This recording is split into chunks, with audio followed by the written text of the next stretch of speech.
I am attorney Marie Chris Bathan Lasco. This is my virtual classroom. Welcome to my YouTube channel. In this channel, I shall aim to simplify the law. I shall discuss concepts and principles of law in under 10 minutes. Hi, in this video, I would like to talk about obligations with a period. What then is a period? A period is a future and certain event, as opposed to a condition, which I have discussed in another video. I will put the link down below. As opposed to a condition is a future and uncertain event. Your period, however, is a future and certain event. In obligations with a period, it is the arrival of this future and certain event that will bring about the demandability of an obligation or its extinguishment.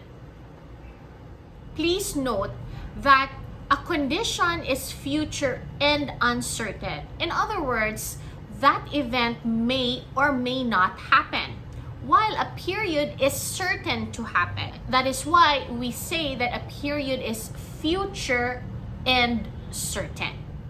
Take a look at Article 1193. It says, obligations for whose fulfillment a day certain has been fixed shall be demandable only when that day comes. As I've said earlier on, the period in an obligation with a period determines whether the obligation now becomes demandable or when it is extinguished or terminated. That first paragraph of Article 1193 gives you an example where the period determines the demandability of the obligation. Let me give you an example. I will give you 20,000 pesos on December 25, 2023. That is a day that is certain to come. It is future and it is a certain event, as that date will necessarily come. That is now an example of a period, the arrival of which will determine the demandability of the obligation. In our example, the obligation was the giving of 20,000 pesos, and the period was set at December 25, 2023.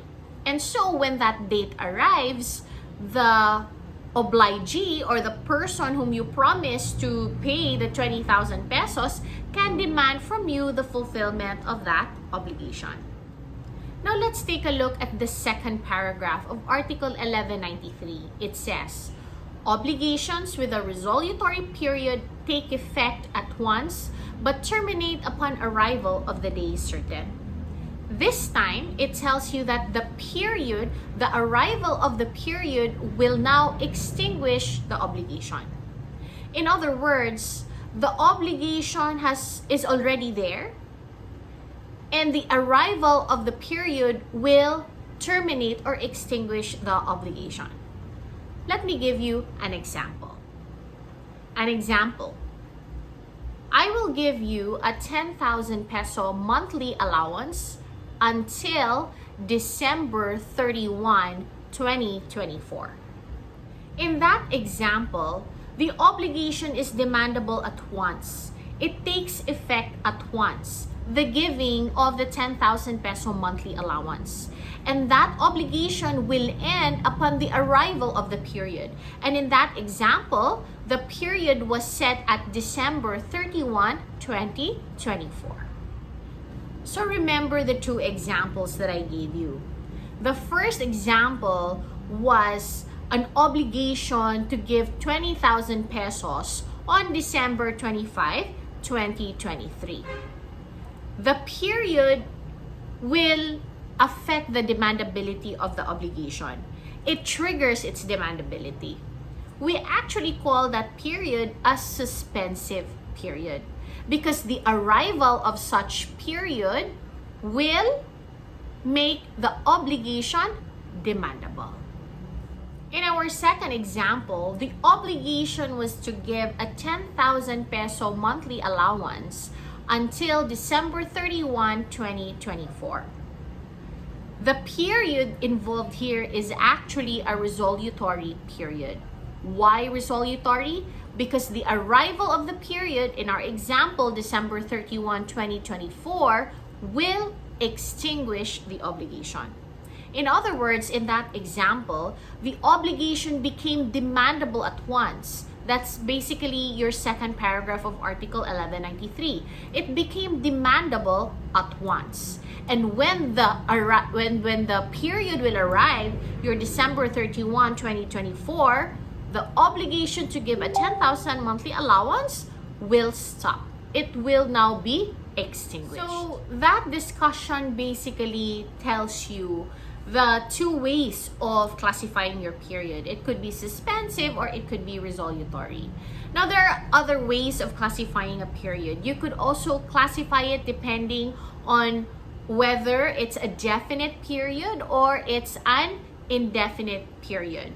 Like a definite period is that which I already gave, a day certain, an exact date, or you can even have a period which says, I will deliver to you a specific parcel of land 1 year from today. So that's very definite. Indefinite would be something in the future but is certain to happen. Like, I will donate to you this particular parcel of land when my pet rabbit dies. Because death is certain. It is future, but it is certain to happen. So it's indefinite because you do not know when that will happen. Another way of classifying your periods would be the source of the period. So it could be conventional, meaning by agreement of the parties. It could be legal, as that means it is provided for by law, or it could be judicial, meaning it is the court who has decided upon the period. Now let's venture into the discussion on the consequences of having an obligation with a period. So for example, you borrowed money from a friend. You borrowed 50,000 pesos. And both of you agreed that you will pay 2 years from today. A year from now, you paid him the 50,000 pesos. Probably thinking that 2 years have already lapsed. You paid to him the 50,000 pesos when in fact it is actually not yet due and demandable because both of you agreed that it will be paid 2 years from today. But you paid 1 year from today. What are the consequences of such? Can you still get back the money that you paid in advance once you realize that your debt was in fact not yet due? The answer is yes. You can actually get back the money that you paid. Why? Because the period has not arrived yet. And in that example, the period was set 2 years from today, and yet you paid 1 year early. That is basically your Article 1195, which says anything paid or delivered before the arrival of the period, the obligor being unaware of the period or believing that the obligation has become due and demandable, may be recovered with the fruits and interest. Remember, however, that recovery can be done if the obligor or the person who paid, in our example, you paid the 50,000 pesos believing that it was already due. Because if you were aware that you were paying your debt in advance, then Article 1195 cannot be applied. You can no longer get the money that you paid because you were aware that you were paying in advance. Remember that the recovery of the amount that you paid, if you were truly unaware, if you truly believe that it was actually already due and demandable, and then 2 months after the payment you realized, oh, I paid early, I want to get the money back. Yes, you can get the money back. In fact, you can also get the interest from the advance payment. But when do you start and stop computing the interest? Of course, you start counting the interest from the time that you wrongly paid up to the time that you will get back the advance payment. Now, supposing you realize that you made an advance payment on the day that it is now due and demandable. In other words, as what we've mentioned, you paid 1 year in advance. But then you realize such advance payment 2 years from the time that you promised. It's already due and demandable. Can you still recover the money? Not anymore. Why not? Because the debt is already due and demandable. You can no longer get it back. But how about the fruits and interest?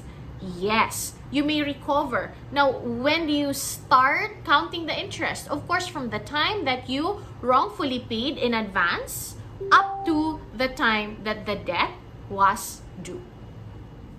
Let's also look into Article 1196. 1196 says that whenever in an obligation a period is designated, it is presumed to have been established for the benefit of both the creditor and the debtor, unless from the tenor of the same or other circumstances it should appear that the period has been established in favor of one or of the other. What does this mean? This means that when there is a period, that period is supposed to benefit both the debtor and the creditor. Let me give you an example. A, the debtor, B, the creditor, agreed that A will pay back his loan of 100,000 pesos to B on August 5, 2025. That was their agreement. The period there is August 5, 2025. Your 1195, Article 1195 tells you that that period is supposed to benefit both A and B. What does that mean? This means that A, your debtor, cannot compel B, the creditor, to accept payment before August 5, 2025. In the same manner, B, the creditor, cannot compel A, the debtor, to make payment before or after the arrival of the period. Why do we say that that is for the benefit of both? Because if we were to allow the debtor to compel B to accept payment prior to the arrival of the period, which in our example is August 5, 2025, then you will be depriving the creditor of interest. If you cut short the payment, if you cut short the period of the payment rather, then it will deprive the creditor of interest. So that period is supposed to benefit both the debtor and the creditor. In the same way, your creditor cannot compel the debtor to pay before the period. Why? Because the debtor may not be ready to pay yet before the period. Nor can the creditor compel the debtor to pay after the period, because then it may be burdensome on the part of the debtor, as it will also accumulate interest. So that is what is meant by a period. The presumption of such is for the benefit of both the debtor and the creditor. Of course, just like any general rule, there is an exception. And your Article 1196 actually tells you of that exception. And that is when, from the tenor of the obligation, it is clear that the period was created for the benefit of just one party. Let me give you an example. A, the debtor, and B, the creditor, agreed that A will pay his debt of 50,000 pesos to B on or before August 5, 2025. With that agreement, the period of on or before August 5, 2025, who do you think is the period for? Who do you think will benefit from that period? That period actually benefits the debtor. Why the debtor? Because this time the debtor has an option to pay when the period arrives, August 5, 2025, or to pay prior to that period. The debtor can compel the creditor to accept the advance payment. The debtor can compel the creditor to accept payment before August 5, 2025. However, the creditor cannot compel the debtor to make payment before August 5, 2025. The creditor has to wait for the period to arrive to be able to compel payment.